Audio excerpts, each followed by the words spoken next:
माँ बाप लाल के अचानक समा गया गाल में काल के। क्या हुआ, क्यों हुआ, कैसे हुआ, समझ नहीं आ रहा। आखिर उनका बच्चा उन्हें क्यों नजर नहीं आ रहा। आज एक ऐसी घटना जो दिल को झकझोर देने वाली है। घटना फजलगंज निवासी और डीएवी के पीटी टीचर और साथ साथ कबड्डी एसोसिएशन के सचिव भी रवि भूषण पांडे, उनके द्वितीय पुत्र, उनके 3 पुत्र हैं जिसमें ये द्वितीय पुत्र थे आदित्य नारायण पांडे, कक्षा 9वीं की छात्र, जिसकी अभी उज्जवल भविष्य के लिए माता पिता न जाने कितने सपने देखे होंगे अपने लाल के लिए। लेकिन वो लाल जो इस नन्हे से उम्र में न किसी से दुश्मनी हो सकती है, न किसी से झगड़ा लड़ाई, सिर्फ और सिर्फ दोस्ती के अलावा इस नासमझ बालक को किसी से कैसे दुश्मनी, लेकिन फिर भी इस बच्चे के साथ किस दरिंदगी के साथ उसे हार्ड पॉइजन दिया गया, जहर का इतना खतरनाक डोज दिया गया कि बच्चा सहन नहीं कर पाया और दुनिया को अलविदा कह गया।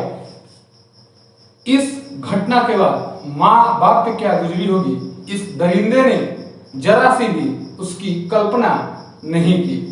लेकिन हम आपको बता दें कि आदित्य सुबह डीएवी में पढ़ने गया, वापस स्कूल से घर आया, बड़े भाई साथ था उसका, लेकिन बड़े भाई अपने घर के स्टॉपेज पे उतर गया। आदित्य थोड़ा सा दोस्तों के साथ मोर सराय तक चला गया क्योंकि बस वहां से वापस आती है। खेल खेल में आदित्य मोर सराय गया और वापस घर आया, वापस उतर गया। लेकिन कुछ समय बाद जब वो घर गया, पेट में अचानक दर्द हुआ और शुरू हुआ मौत का एक एक मिनट। उल्टी गिनती शुरू हो चुकी थी उसी समय से और करीब रात के 10 बजे, 9 या 10 बजे आदित्य ने दम तोड़ दिया। इस रूह को कपा देने वाली पूरी घटना न्यूज सुपर 7 की टीम न सिर्फ मीडिया के बल्कि एक इंसानियत के नाते पूरी रात उनके परिजन के साथ सदर अस्पताल में मौजूद रही और इस घटना की तहकीकात एकदम निचले हिस्से से ऊपरी हिस्से तक करती रही। आइए हम सबसे पहले अपने संवाददाता सौरभ दुबे की जो बातचीत उनके परिजन, उनके भाई से हुई, हम आपको वो सुना देते हैं। रात के तकरीबन 2:30 बज रहे हैं और मैं इस वक्त मौजूद हूँ सासाराम के सदर अस्पताल, जहाँ पर हमारे बीच एक बच्चा जिसका नाम आदित्य नारायण पांडे, ठीक, उनके परिजन उसके पोस्टमार्टम रिपोर्ट का इंतजार कर रहे हैं। हमारे साथ उसके बड़े भाई मौजूद हैं और भी लोग मौजूद हैं। बात क्या क्या है सब कुछ सुनेंगे, लेकिन आइए पहले हम परिजनों से बात करते हैं। क्या हुआ बाबू? पहले तो मैं आपको सीधे तौर पे बता दूं कि वो बच्चा डीएवी पब्लिक स्कूल का है और 9th क्लास का बच्चा है। सुबह सुबह स्कूल गया, स्कूल से वापस भी आता है, लेकिन स्कूल से वापस आने के क्रम में सारे बच्चे तो निर्धारित स्टॉपेज पे उतर जाते हैं, लेकिन वो बच्चा अपने दोस्तों के साथ बाहर थोड़ा सा दूर निकल जाता है, मोर सराय निकल जाता है, फिर वहां से वापस लौट करके आता है। और घर में क्या क्या सिम्टम्स होते हैं आइए हम उसके बड़े भाई से ही जान लेते हैं। बाबू क्या है? मेरा नाम वेद प्रकाश पांडे है। जी, तो वेद बाबू आप पहले ये बताइए कि जो बच्चा जब घर में आया तो उस समय क्या सिम्टम हुआ? आप तो जैसा कि पता चला कि पहले आ गए थे उससे, जी, तो क्या सिम्टम था? मैं जब घर पे आके अपना ड्रेस चेंज कर रहा था तो आया तो मेरे से अच्छा से बात कर रहा था। कुछ देर के बाद 5 मिनट के बाद वो बोला कि भाई हमको उल्टी जैसा आ रहा है। जी, उल्टी जैसा आ रहा है तो हम उसके लिए गर्म पानी करने गए। जी, तो गर्म पानी करने के लिए हम गए तो आए तो उससे पानी पिया तो फिर वो उल्टी करने लगा और उल्टी में हरा हरा ग्रीन ग्रीन टाइप का उल्टी हो रहा था उसको। तो वो हम अब सोचे कि फिर से एक बार गर्म पानी लेकर आते हैं, तो उसको हम चेयर पे बैठाए थे। तो चेयर से अचानक गिर गया। और चेयर से अचानक गिरने के बाद वो आने की कुछ फिर चिल्लाने लगा, भाई तुम मेरे पास रहो, भाई तुम मेरे पास रहो। फिर हम आलोक भैया मिले हैं, वो डॉक्टर हैं, और हम उनके पास कॉल किए। वो उन्होंने मुझे मेरे लिए मेरे भाई की गाड़ी भेजा और वहाँ पे मेरा ट्रीटमेंट मेरे भाई का स्टार्ट जी। कहाँ ट्रीटमेंट हुआ? एनएमसीएच में। उससे पहले आर्ट्स मल्टी स्पेशलिस्ट हॉस्पिटल में हो रहा था, उसके बाद रेफर हुआ एनएमसीएच में। जी, एनएमसीएच में आप लोग गए।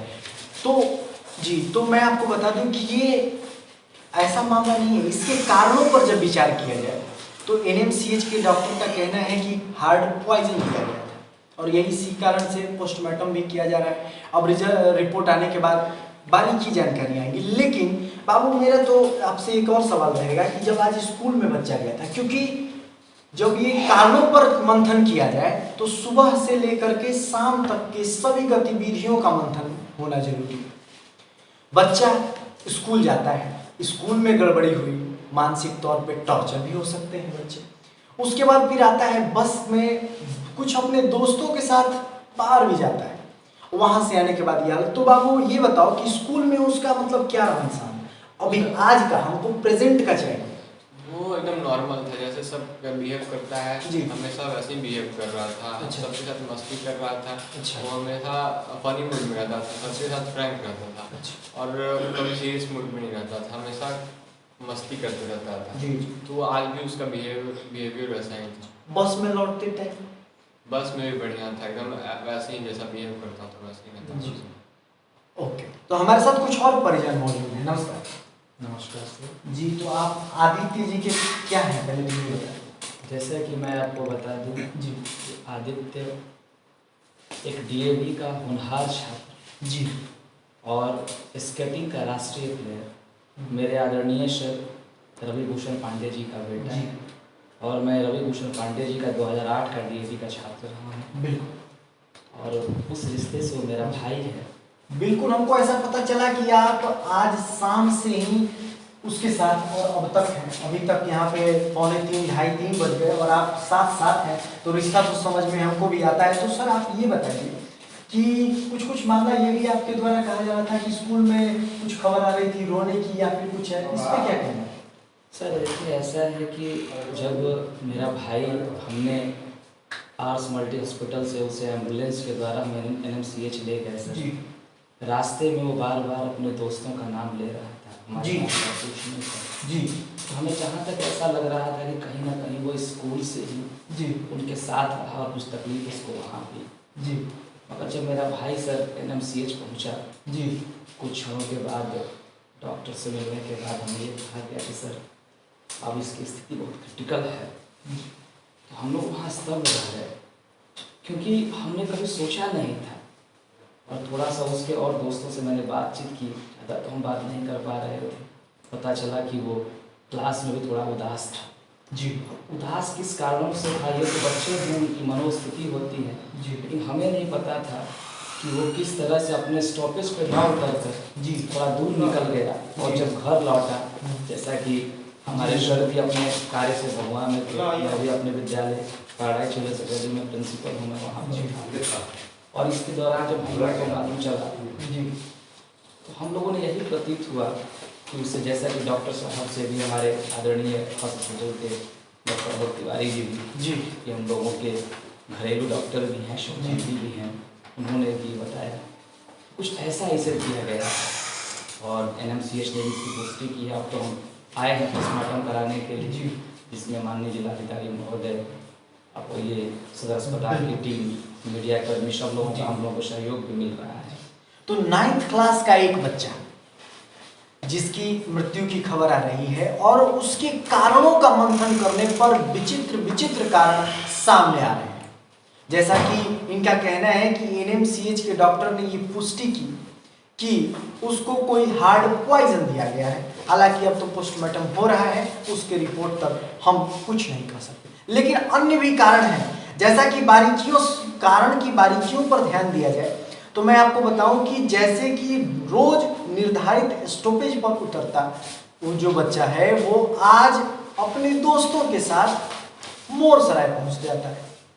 मोर सराय जाने के बाद कुछ खाया पिया होगा। अब तो बच्चा तो है नहीं कि हम लोग उससे पुष्टि कराएं, लेकिन उनके दोस्तों से अब तो आगे ये प्रशासन का मामला हो जाता है, अब वो लोग हैंडल करते हैं। अब किस प्रकार से इस केस को हैंडल किया जाता है, न्यूज़ सुपर 7 का निगाह इस पर लगातार बना रहेगा, क्योंकि इसमें बारीकियां हम सीधे तौर पर देख सकते हैं कि पहला कारण तो वो बच्चा स्टॉपेज पे न उतर करके अपने दोस्तों के साथ जाता है, ये मोड़।